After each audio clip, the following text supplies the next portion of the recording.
Spanish sojourn is complete, and it was mighty special. The first outcome of note is I lost some pounds around the middle over 14 days and 6 rounds of golf. Oof, I got that going for me. Loads of walking, loads of practice. No question, my physical fitness and flexibility have a profound effect on my play. It's a priority, and I'll amplify in a separate video what I'm doing there. We stayed 4 days in Catalonia, near to Barcelona, 4 days in the mountains of the Basque region, and wrapped up with 4 days in Mallorca. In order, I played Terramar in Sitges, near Barcelona, course rating 70.7 and a slope of 133. Infinitum in Tarragona, a bit further down the Costa Dorada, same course rating, 70.7 and a slope of 131, which should be about the same as my home course, Zansa, in Amsterdam. And then Izki twice, the very challenging mountain course up in the Basque Country. And then wrapped up with 2 rounds at a place called Cap de Pera in Arta, Mallorca. Overall, I found my, let's call it, hopeful, eager, enthusiastic, optimistic, can-do approach appropriate and fun, though perhaps a bit naive. But I gotta tell you, it sure was a blast. And I learned a lot for a multi-bogey handicap player at the moment. Over 130 in slope can be super challenging by design, of course. It seemed though I was reliably shooting mid-90s at Zansa with slope 132, so I was determined I could continue playing well in Spain. Different courses, different conditions, nerves, all kinds of excuses waiting for me, and better never best learnings, of course. And ultimately it took until Mallorca, the 3rd stop on our trip, for me to feel like I had my feet and my clubs under me a bit, and it was quite a journey. That's golf, not for the faint of heart. So, a few highlights and lowlights. First up was Terramar. I thought I was going to crush my prior mid-90 scores straight out.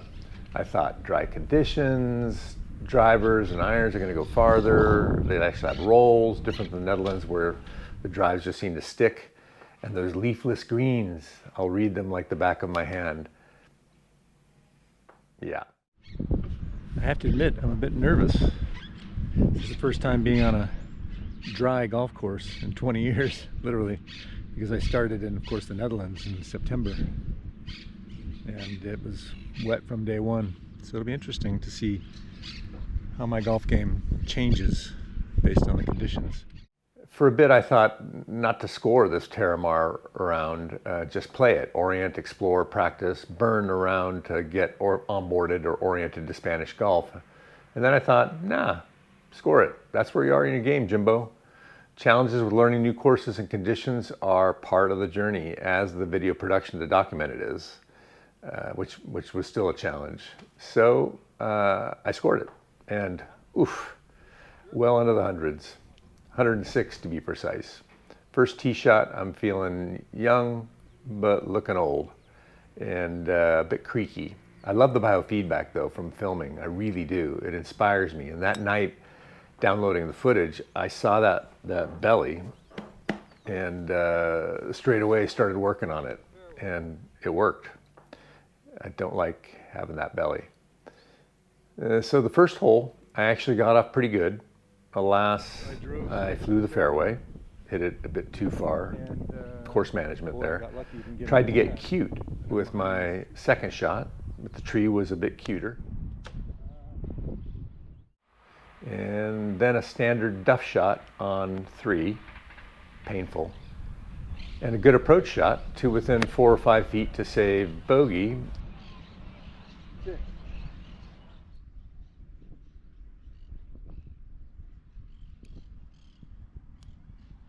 And I 2-putted.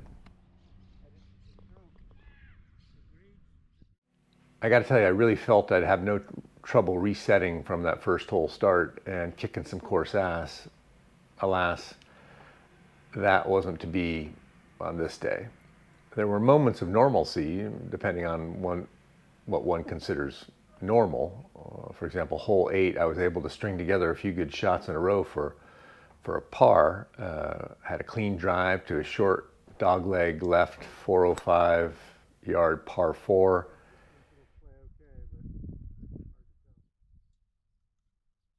Acceptable fairway shot to the fringe.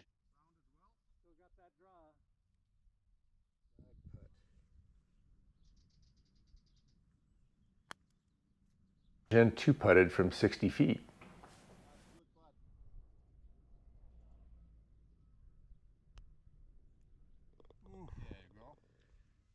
Same for hole 17. Simple tee shot to the green, 167 yards.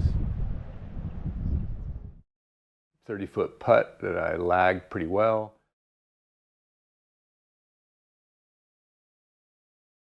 And bumped it in for par. Yeah. And I bogeyed only 4 holes on the whole round. The rest were doubles and triples with what I felt were really simple mistakes. The lowest of the lowlights was being almost on in regulation on 9.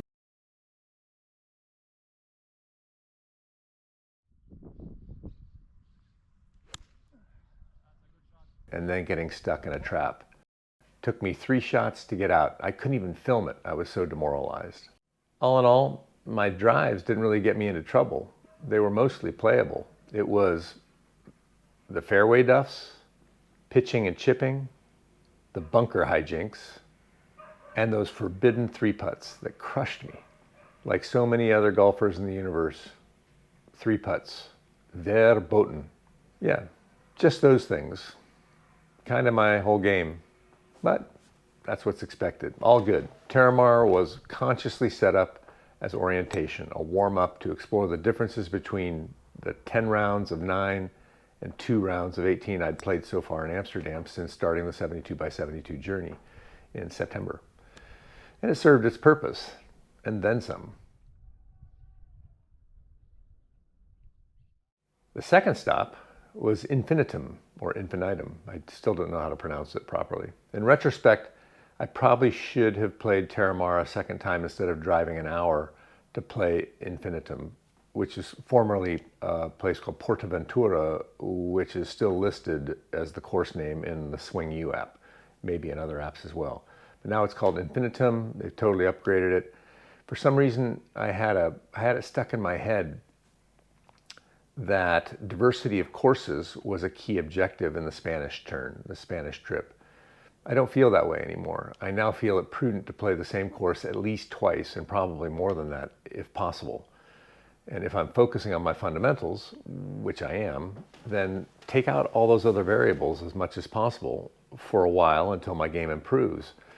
That we were going to 3 different locations in Spain forced some diversity, of course.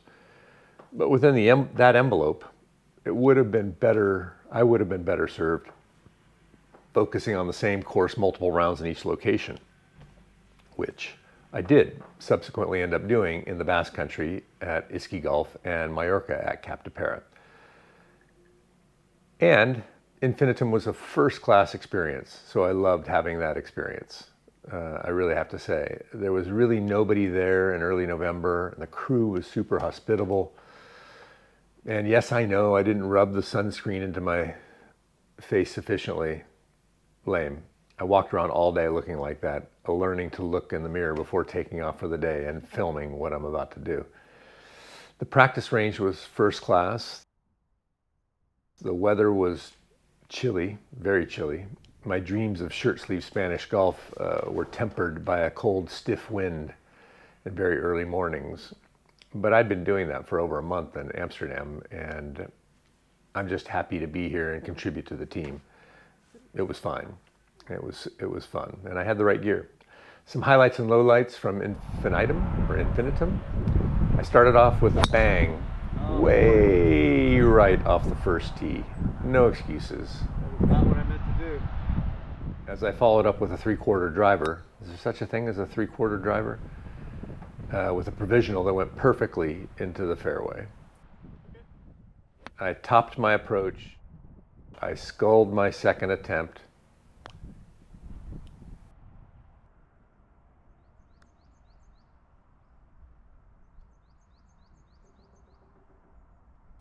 And 2-putted. Triple bogey start. Mostly because of an errant OB tee shot.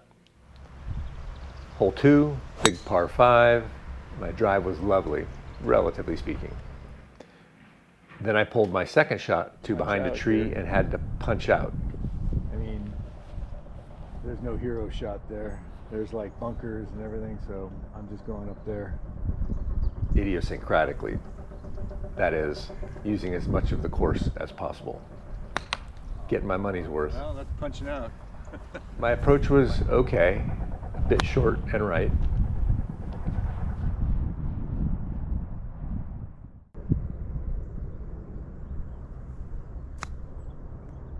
My pitch was short. Wow, I really thought that would kick.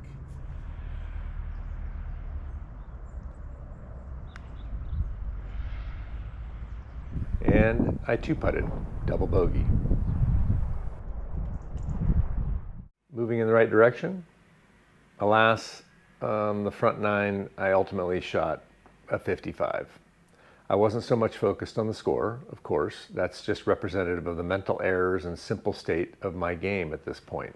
Overall, 4 triple bogeys, 4 double bogeys, and 1 par, which was the highlight of that front nine, the par 4 fourth hole. My drive was straight and safe. My 9-iron approach was solid, if a bit long. But it was on the edge of the green and I was putting.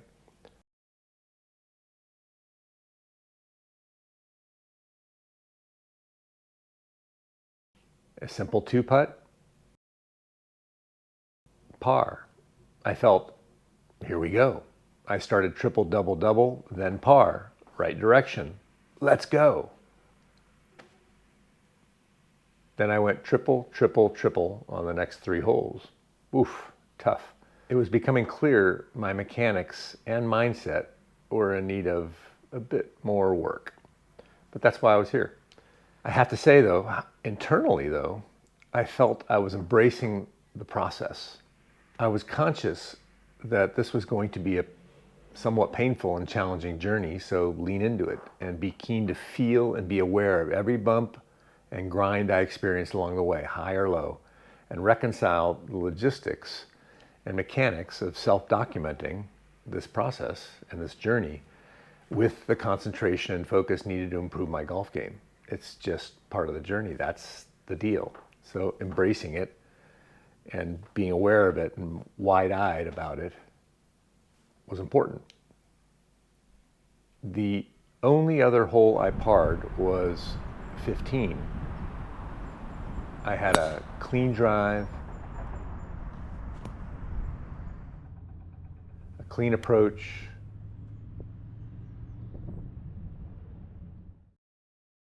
good long lag putt,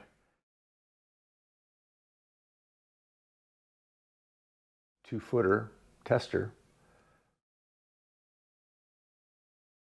for par. And the good news, the only good news really, on that back nine was I bettered the front nine by 4 strokes and was definitely moving in the right direction. Alas, I finished at a 106 and earned every one of those plus 34 over par strokes. Brutal.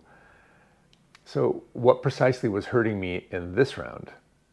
First and foremost, way too many 3 putts. Verboten.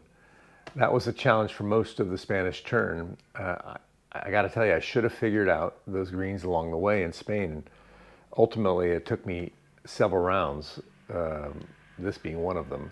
So the action there was more putting practice in new regions or on unfamiliar courses, and more putting practice, full stop. I really got to get that putter hot, or at least reliable. Very inconsistent drives. OB drives cost me multiple strokes. And the action there is for me to find my swing. We got to get coaching. It's time. And hit a load of balls once I find the feel of the mechanics that I need for more reliability in my driving. Sculled fairway irons is attributable to me, what I call muscling it. It's not just my irons, but it's mostly my irons. And it seems to be most obvious there. That is, my right hand wants control.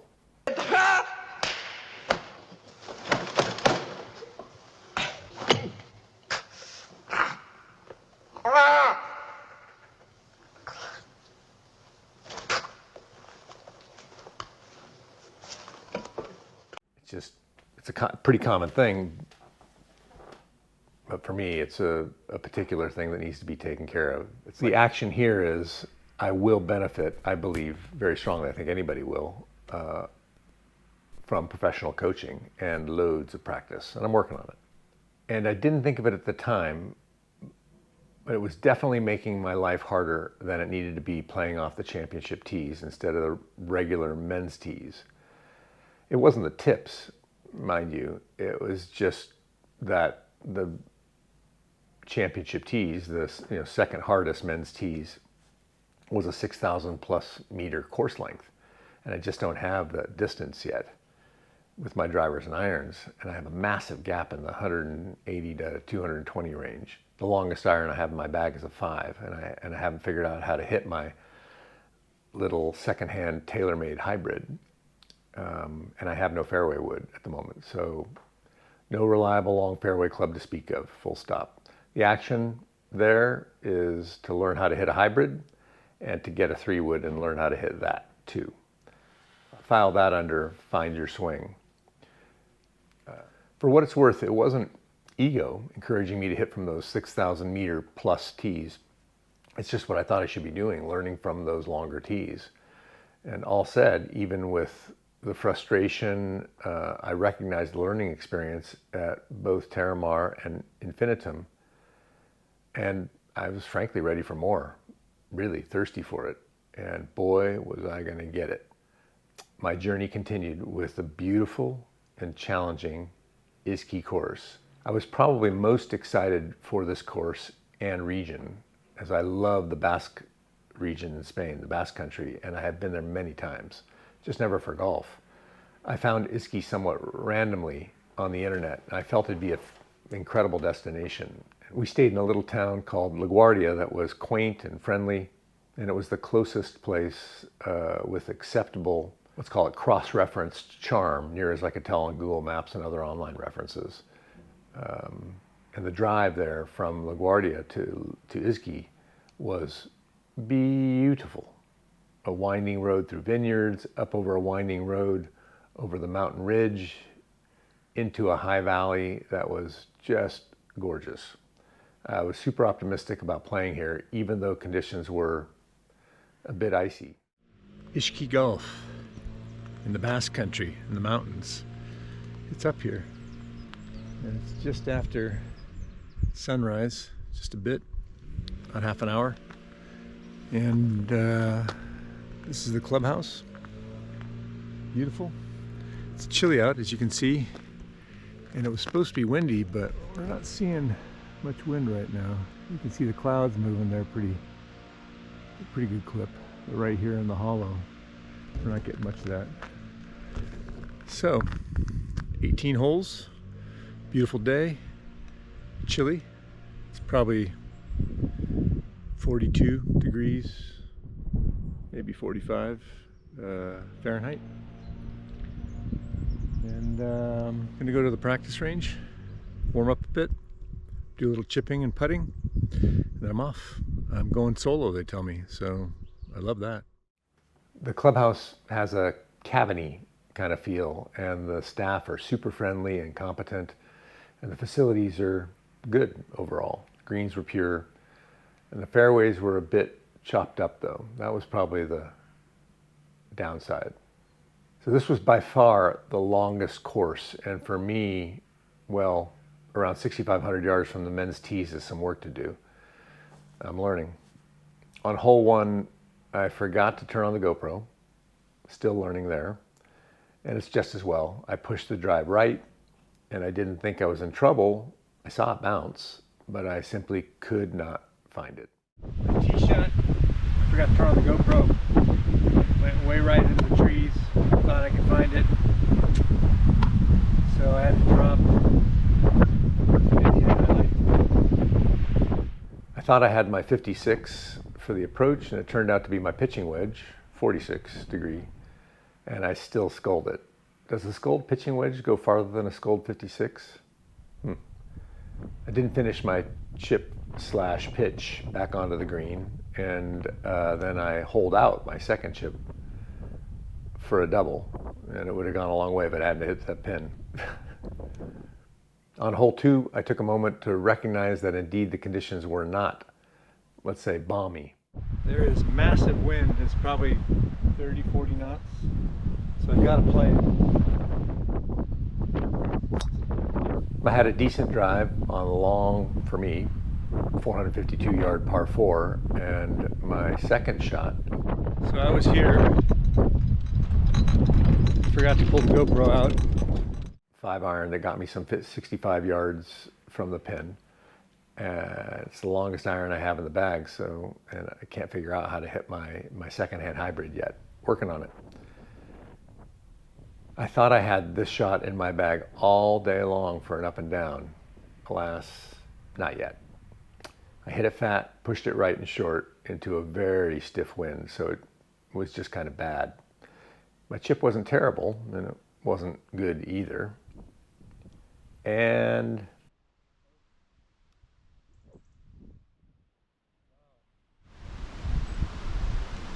a 3-putt. Deadly. A triple. That shoulda, woulda, coulda been a par in a parallel universe, to which I'm emigrating. And alas, it sort of went that way for the whole round. No pars, only 4 bogeys, and 10, yes, 10 doubles, which means, you guessed it, fully 4 triples for a 108. My new low score.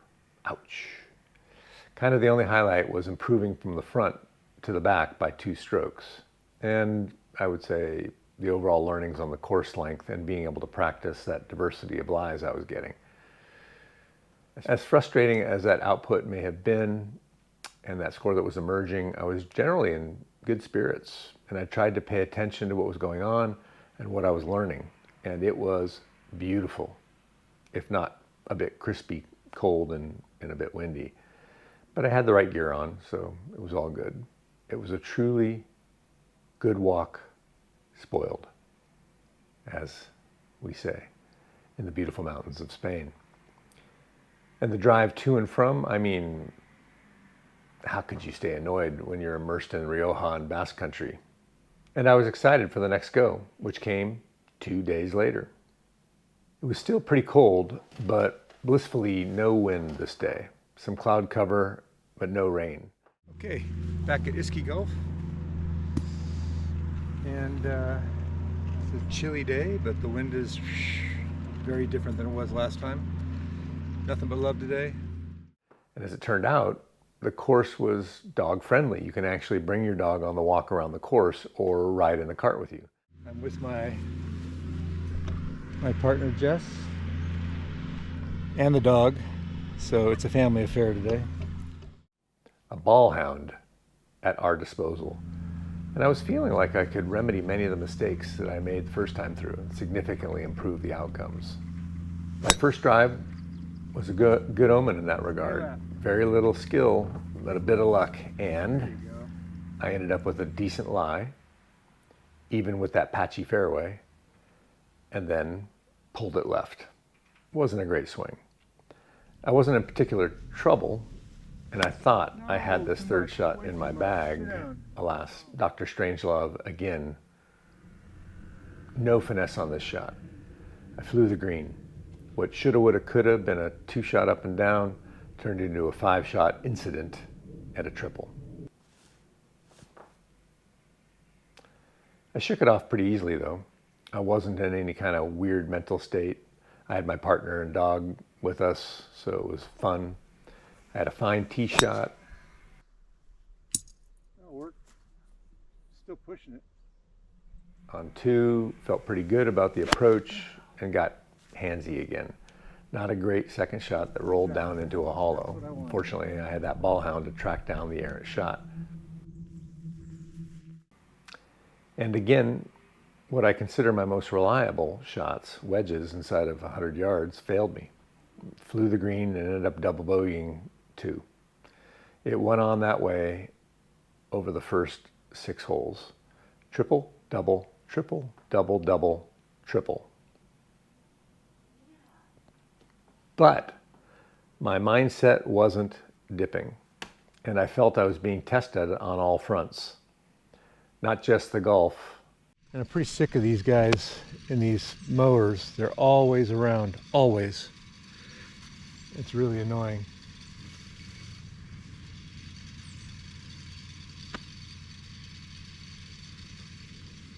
It's really annoying. I don't know what to say.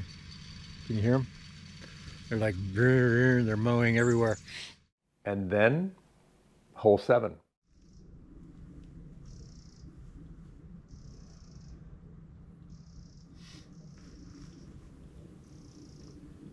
A safe drive.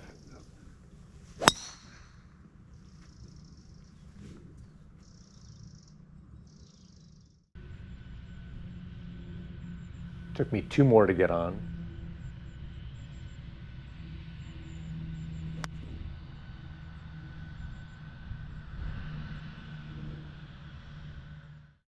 I'm being tested.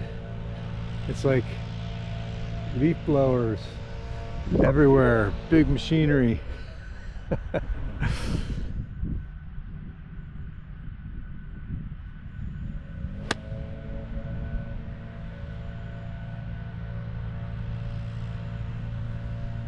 That could be good. Well, I finally got a par look. It's a 3rd shot approach, 4-footer, maybe 3.5. I parred it. Mental muscle exercised.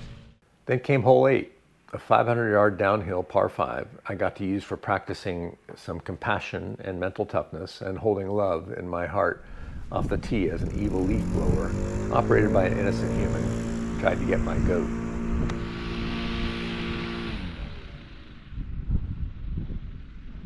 Off.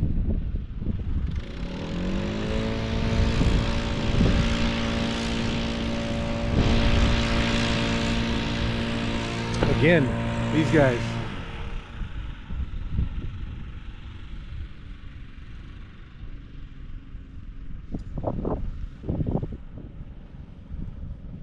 Silencio, por favor.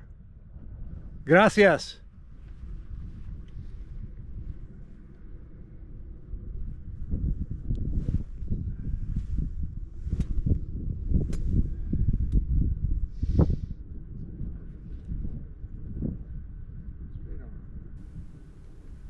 Ended up being a safe drive, even though my swing is painful to watch right now.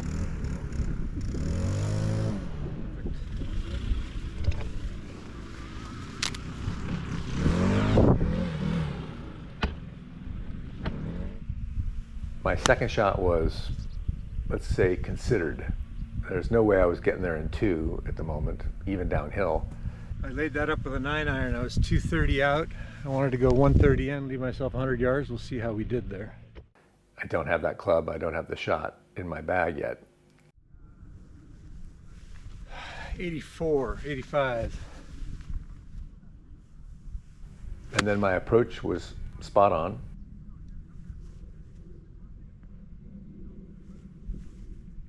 Oh. And I had 25 feet for birdie that I rolled just fine into the zone, and Good roll.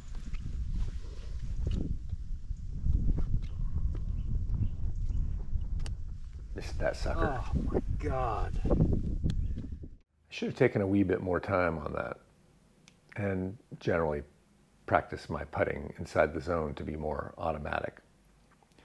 Alas. And then hole 9, it was kind of a nightmare the first time through 2 days before, where I came away with a double. The long uphill par 3s, they still kind of psych me out. I don't really have the distance and the situation dialed in. I just don't have the club or the shot in my bag yet. And this time I decided just to play it like a par 4 and leave it at that. I forgot to turn on the GoPro again, and I pulled my, let's call it untested and unmastered secondhand hybrid left. It's a hybrid 2. But interestingly, I had the distance largely right, just pulled left. Enough to get on the green anyway, were I to have hit a straight tee shot. I pitched my 60 degree to 10 feet.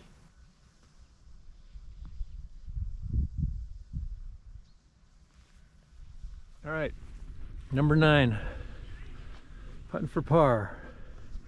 Get downhill. A lot of downhill. I don't know what that's gonna do.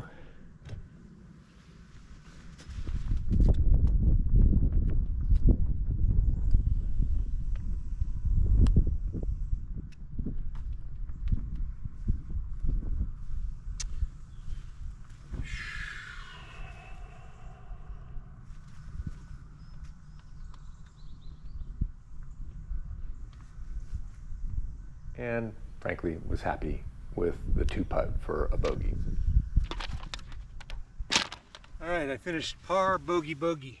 And overall, the front 9 came in at a 53. The highlight being I finished par, bogey, bogey. I felt I can build on that, and indeed I did. If I have time, I'll do a full Iski second round video. But for a summary, I shot the same on the front 9, that 53, as I did on the back 9 in my first round, which was a 2-stroke improvement from my first round front 9. Not a huge improvement, but an improvement nonetheless. And then in the second round, I improved substantially on the back 9, a 46, fully 7 strokes better than the front on this round. Same difference as from the back on the last round. A double, then 4 bogeys in a row, par, triple bogey, then a bogey, and then a par on the 18th. I got to tell you, that felt good coming on the 18th and parring that. Total, 99. I broke 100, which had been my goal for the day, back into the 90s. A 9-stroke improvement for my first time through on this course. That's the name of my game. Better, never best. A challenging course in its own right, Iski, plus windy and cold conditions, just the kind of kooky challenges that'll build my mental and physical game if I embrace the process. And I'm super confident that were I to have had a third round, I could have improved further on that score. And with that bit of enthusiastic confidence, it was on to Mallorca. I'll share my Mallorca summary in a separate video and link to it in the description below. Spoiler alert, I was able to improve my score a lot. Be sure to check out my Golf Captepera video. That's the course I played on Mallorca twice, and I learned loads there too. So overall, the Spain Golf Tour was pretty amazing. If you look at the scores, you may say, WTF is this guy so excited about for just having started some 6 weeks before. I felt I was doing okay in the Netherlands, and then my scores fell off a cliff when I got to Spain. Seriously. But score wasn't the objective. Diversity in context and conditions was.